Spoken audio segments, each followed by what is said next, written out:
a vote to reopen the government by a vote of 60-40. So they have just enough votes to reopen the government. And we'll see what happens now. I know Duffy, I saw a clip of Duffy talking about how he's had so many, older aircraft. Aircraft controllers? Air traffic controllers. Sorry about that. Retire. So older guys retire that he's been trying to keep around, but they've been retiring more during the shutdown because they weren't getting paid. So he said that we're going to feel it even after the government reopens. Well, there are a few things that government does that are important, and transportation is one of them. 50 to 70% of what we do with transportation, there's actually some really horrible crap in our transportation funding. But overall, one of the roles of the government and that Congress can fund relates to making transportation work.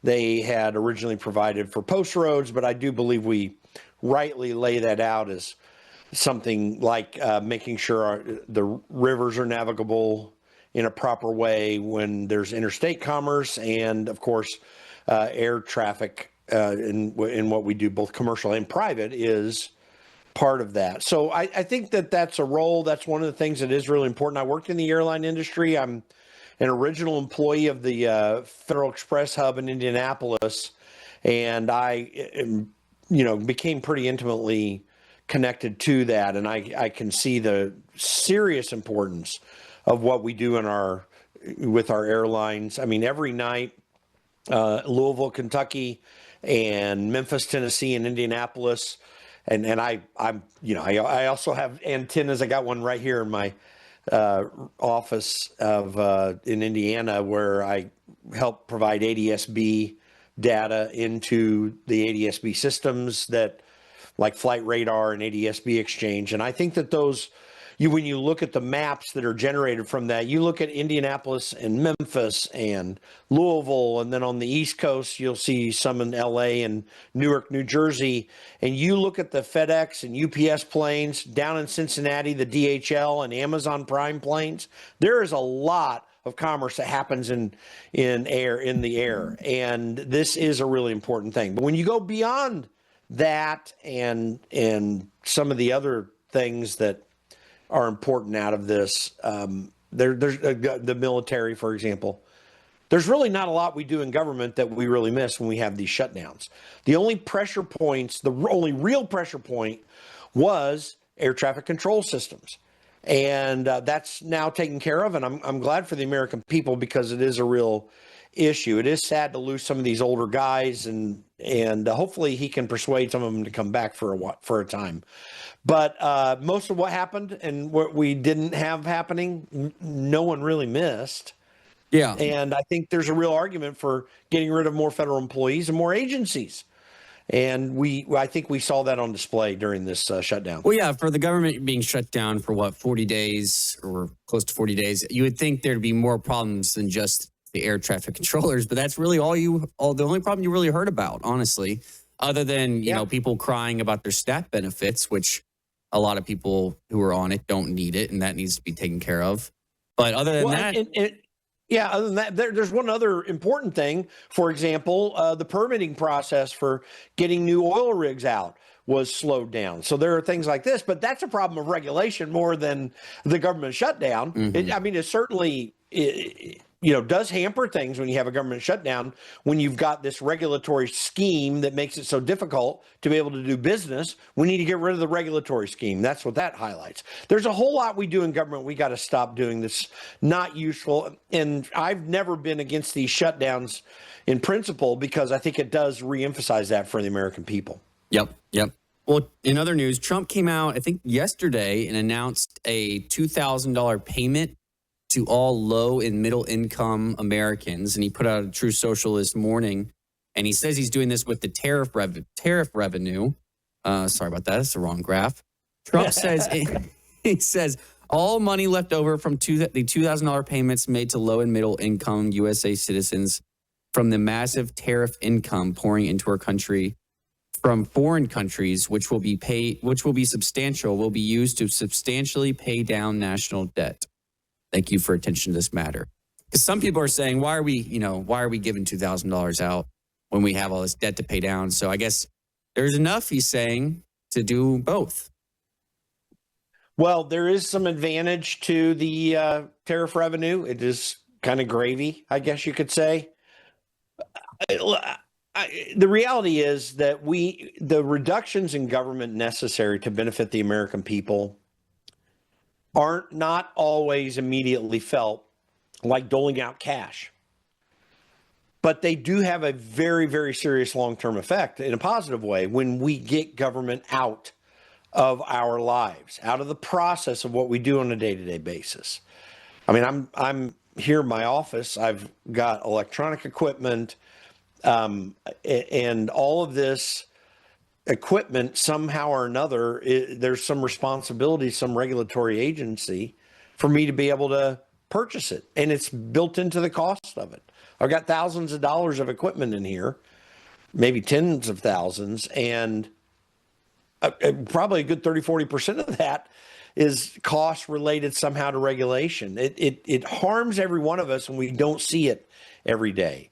So moving forward, if Donald Trump, is planning on doing some things like this, it's going to have an effect that seems positive. I think the most positive effect is continuing to ratchet down the regulatory problems, continue the investments in our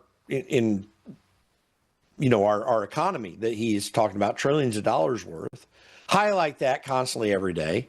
We've had everything to accomplish on the international stage we've needed to accomplish, except for stopping the Ukraine war, but we've extracted ourselves from that, any direct payments to that, and any involvement in it. So we've done what we need to do on the international stage, and obviously the State Department needs to keep working with that. Now we got to focus on the economy. Republicans are not going to keep the House of Representatives in 2026 unless we've got an economic focus that works. That's a combination of the things that Donald Trump's been doing so far, showing up as good economic benefits. There's going to be a downtick of that after this shutdown because the gross domestic product number is going to be down. It was projected to be over 3%. It's probably going to be in the 1.5% to 2% range. Now, part of the reason it's going to be that is because gross domestic product includes government spending, which doesn't do anything for an economy, but it includes the government spending that goes into the economy as a figure. But there's going to be a talking down of the economy in the short run. In the long run, though, you need to do direct things that benefit people. So messaging what you're doing.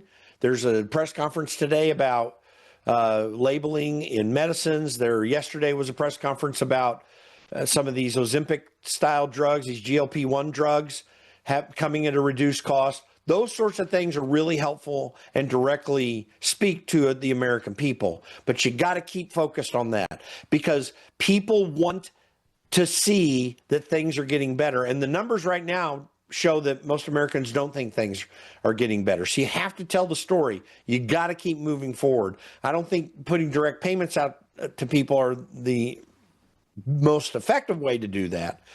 But it may be one of them. We'll see how that plays out. But talk about the economy. Bring Doge back. Make Doge the center of attention again. Americans do want a cut in government. They are not sitting around grousing about cuts to federal spending. They are grousing about their own income and their own spending. So show that you're getting rid of these government bureaucracies, that you're getting rid of regulation. People will positively respond to it. They'll pay the price, give you a positive feedback in the polls next year. Yep. Well, in other news, I guess we have even The View. I think this morning coming out against Chuck Schumer for the shutdown and his role in it. Here, listen to this. Let's be clear. The Republicans run the House.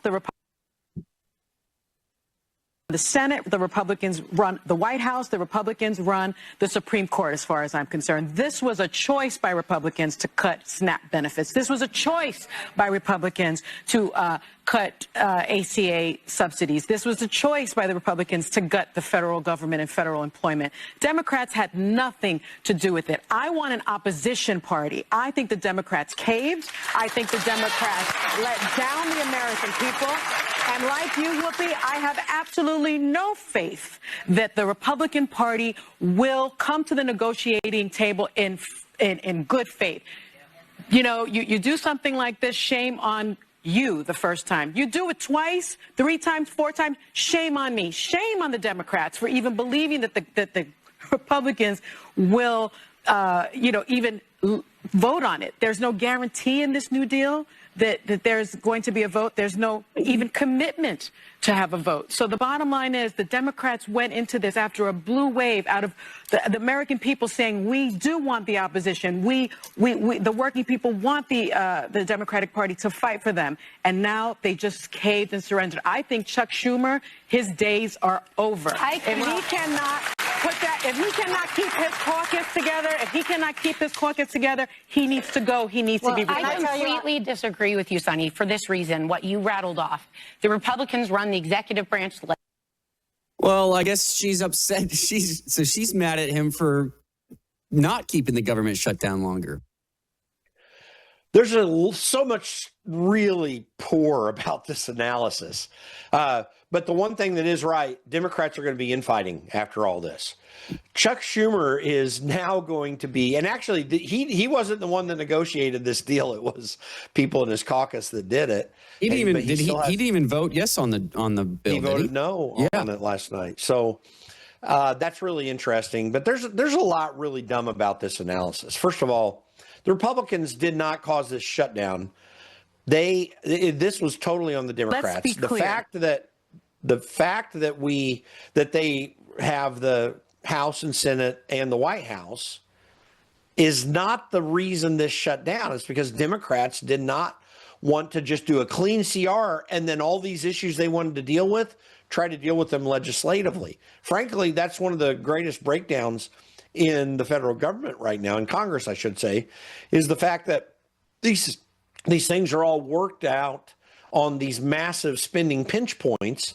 And these people that go up to Capitol Hill, they just can't even get their act together to just pass legislation in the normal appropriations process. We're fighting over these massive spending bills. We are in this spending bill that's coming out. We're doing what's called a minibus in 3 of the 12 appropriations bills that are going to extend spending on just a thrown down agreement here all the way till September of next year. The rest of the 9 bills are going to be extended until January. And all that's bad enough. We just can't get this legislation passed on a normal basis. We did not do this poorly with continuing resolutions since 1998, prior to 1998, we didn't do this poorly. We had continuing resolutions back then, but they would last a day or two because there was a legislative process that hadn't finished right on time. So they extended it a couple days so that they could go through the normal rules of the houses to get the bills through. Now we're using these as leverage points that has expanded spending. I mean, the proof's in the pudding. We were $5 trillion in debt in 1998, we're $37 trillion today. This is in nominal terms. If you adjust for inflation, it's a little bit different, but that it's still far below. That $5 trillion might be up in the $7-8 trillion range. I mean, we were really not it was bad then, but it wasn't anywhere near like it is now. And the reason we're here is because of these processes, because the members of Congress are not interested in constitutional order by understanding what Article 1, Section 8 says they can do.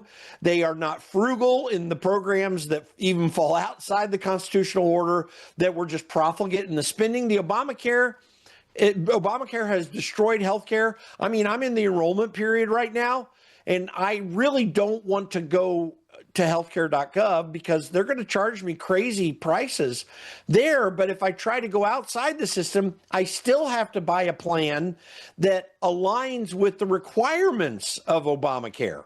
It's absolutely insane. We really do have nationalized healthcare in this country. There are a few loopholes to that, but they're very small and not nearly as effective. And the effective healthcare plans are really expensive, and you have to pay everything out of pocket. We did not have even this problem in our bad healthcare system prior to Obamacare. There's so much that these people are doing that are harming the American people. So the extension of these Obamacare extra credits that were given after COVID, which is part of what the Democrats are fighting about. Well, the reason for them is because it's so expensive right now for people to get health care. But this is a problem of both Republicans and Democrats in Congress during this century, and of presidents other than Donald Trump who have been poor leaders of this. This is a problem for the American people that has to get fixed, and we need to change out our representatives. We need term limits, and we need to turn people back into their private lives that are screwing us up in their public life in Congress. So lots to talk about here. Hopefully this gets done in a way that Donald Trump can now get back to cutting government spending, getting rid of federal employees. This is going to return a small portion of federal employees back that we're going to be permanently reduced. But the majority of what Trump has done is going to stay in place, and there are some other options that he has. So mixed bag, positive because of the transportation system is going to be back up and running and people can get to their relatives for Thanksgiving. But beyond that, we still have a massive mess to fix, and we need Donald Trump to put Doge-style focus back on it through this next year. Yep. Well, we got to go to a break, but when we come back, we have breaking news. The Olympic Commission or the Olympics board has had a breakthrough, scientific, discovery. We'll tell you about it here in just a moment. Go to worldviewtalk.com. Get your satellite phone like I have, because you know what? China is in on our power grid. That is a matter of proven fact. If you want to have communications with your loved ones, your family, your children, maybe your spouse travels, maybe you have a child away at college, you want communication should the grid go down. That's why you need a satellite phone, worldviewtalk.com. But look what else they have. They also have solar generators. I have one of their solar generators. I have the Delta Echo 400, a solar generator. So I can, of course, charge my satellite phone. I can run my coffee pot. I can run my whole house if I want to. All the details are there at worldviewtalk.com, or use that number, 1-866-738-3224. They have very friendly operators that will explain to you their products, but you can explain to them what it is you're desiring to acquire. How much electricity are you wanting to generate with this solar generator? Well, they'll tell you what size you need. Worldviewtalk.com or 1-866-738-3224. All right. Welcome back from the break. Jim, look at this headline. We have Daily Mail. Olympics set to ban all transgender athletes from female events after finding scientific evidence of advantages to being born male. Wow.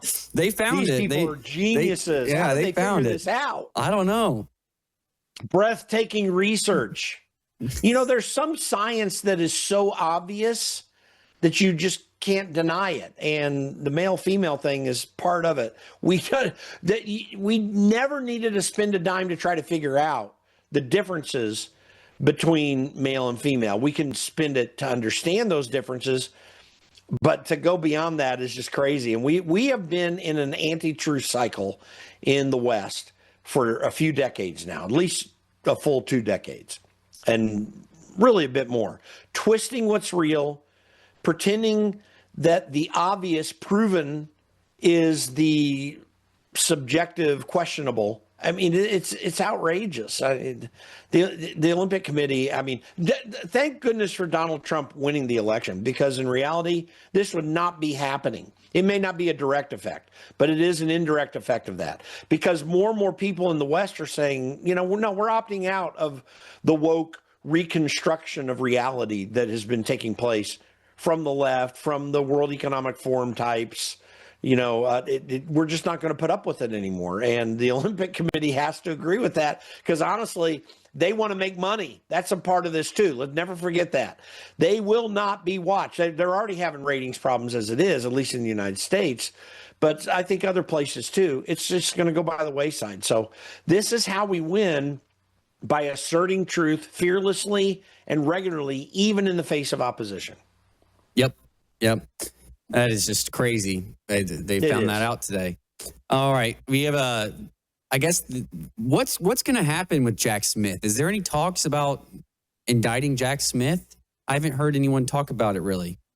No, it's out there. I mean, you remember that the grand jury that indicted James Comey is in Florida. It's there for a couple different reasons. One, it's a better venue to be able to get indictments if you want them, and that is always part of it. That's just part of the game that's played. Democrats played it on the other side. But the more important reason it's there, and the one that is absolutely functional, notwithstanding whether it's a good place, that'd be more favorable to get grand jury indictments, is that they are building a conspiracy case that has its anchor in the Mar-a-Lago raids that took place under Jack Smith. That's why that's there. So I haven't heard any specific indictments coming against Jack Smith, and maybe there will be none forthcoming in particular. I mean, I'll have to see the legal argument for that. I'm not saying they won't be there.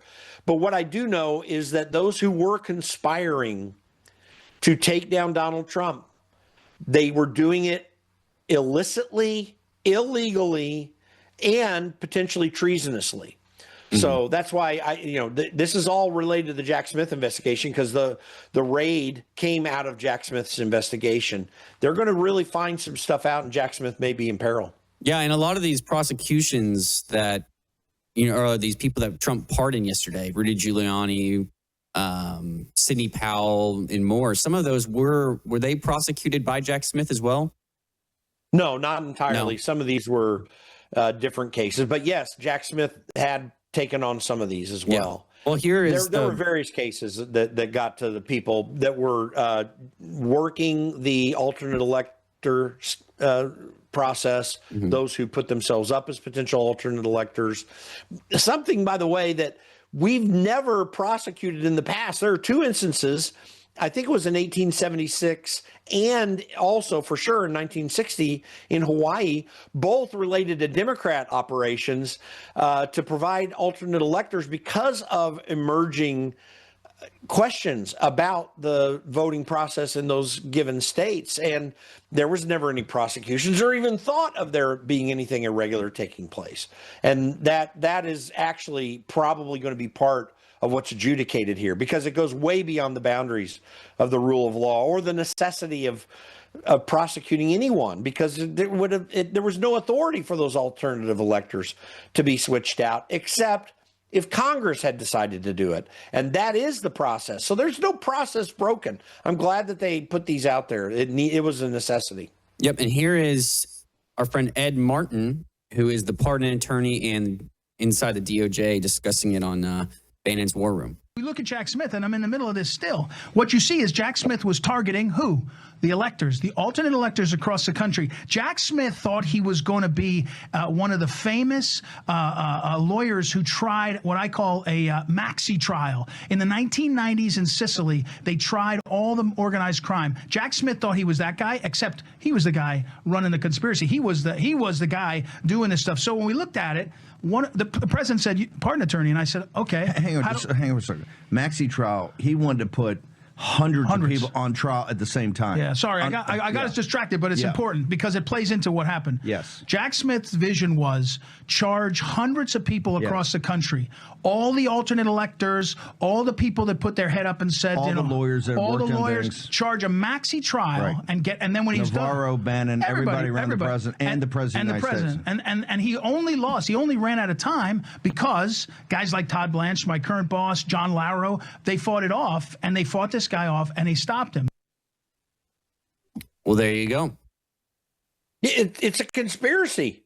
It's literally a conspiracy against rights, a conspiracy to overthrow electoral process, not on the part of Trump people. Trump people were trying to uphold the electoral process as best they could. And whether you agree or disagree with the questions about the 2020 election, every person who's a candidate has a right to, if they see some reason to be concerned, to be able to express that concern in court. That is a fundamental right that every American has. And Jack Smith was the one violating rights, not not Donald Trump or any of his supporters. Yeah, yeah. All right. Well, the BBC is coming under some heat. Trump likes suing the media companies. He's got his next target, the BBC, and rightfully so.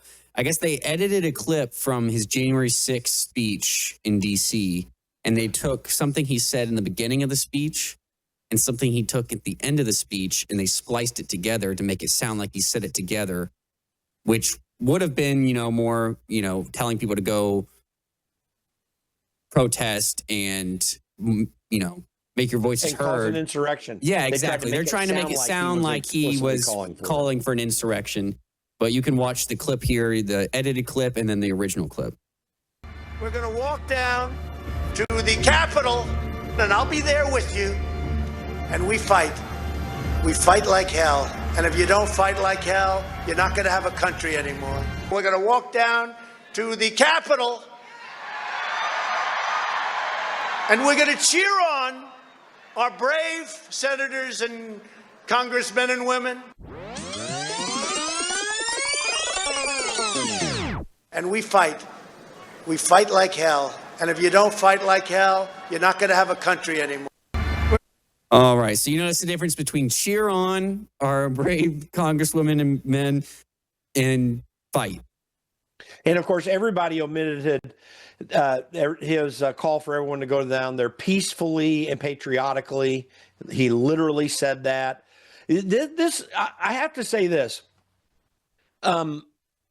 The one thing that Democrats were successful at doing was entirely twisting that day from what should have been and would have been a peaceful expression of American politics, of people saying we're concerned about our elections and we want the Congress to take a look at this. Had Joe Biden still been, if that had been a peaceful process, they'd have gone through the whole thing. Had Joe Biden still been inaugurated as president, then you would have, everything would have been fine. Like, Democrats created so much chaos. We're getting more and more insight into what was happening on January 6th. It's not just that there may have been FBI agents or those connected with the FBI stirring up the crowd, and we have evidence of some of that. We now know that they knew Antifa was going to be in this crowd. And I want to know how many people that were breaking windows were actual Antifa people. And there were nobody, I don't believe in, I have been saying, and since this Antifa information has been coming out, I'm having to correct myself a little bit. I thought there was a group of people on our side of it who were acting in very poor behavior and violently vandalizing the Capitol and harming a few people. I'm now becoming more and more convinced there was Antifa in this crowd. And it was not anybody that was supporting Donald Trump that was doing any of the violent activities until later as the process played out and then people started getting stirred up. This is an absolute tactic, and Democrats were behind it because the American people who supported Donald Trump have always been peaceful about it. And I think we've got a bigger scandal than we've been willing to realize brewing over January 6th. These people knew what they were doing, and they used it as an insurrection against this country. And in fact, at the end of the day, I think we need to start looking at some of the elected Democrats at the time in Congress, Nancy Pelosi chief among them, who I think were trying to cause this problem and take down this country. Well, she even admitted on tape that she should have called in the National Guard. She did, but we just got this information that shows that there was a knowledge that Antifa was going to be there, and nothing was done about that at all. Yep. There was a lot of intelligence that could have made this thing go right. If Democrats at the time and since had been American in their ideals, they would have said, listen, I don't care what's going on and all my disagreements with Donald Trump. This country is worth defending, and we need peace, and we need to do everything we can to stop people, even if we think they're on our side, that we need to stop them from causing violence on a day like today, because it will get out of hand, and these people have a right to protest, and we need to stand up for that right to protest by protecting them against Antifa or whatever else, anything the FBI was doing. Nancy Pelosi should have been opposing that as well too. This is why what Ed Martin's doing, what the FBI's doing under Kash Patel to investigate these things is so important, because we need to expose this for what it was. And it's looking worse and worse as time goes on. We need to clean this out of our system so that we can be free moving forward. Yep. Well, we're all out of time for today. We'll be back tomorrow with a new episode. Go to theconservativecaucus.org, theconservativecaucus.org, and worldviewtube.com. Thank you, Jim. Thanks. Take care. You're watching Worldview 2, built on the 35 years of Worldview books, documentaries, research, high-profile interviews, and the radio and television broadcasts of Brannon Howard.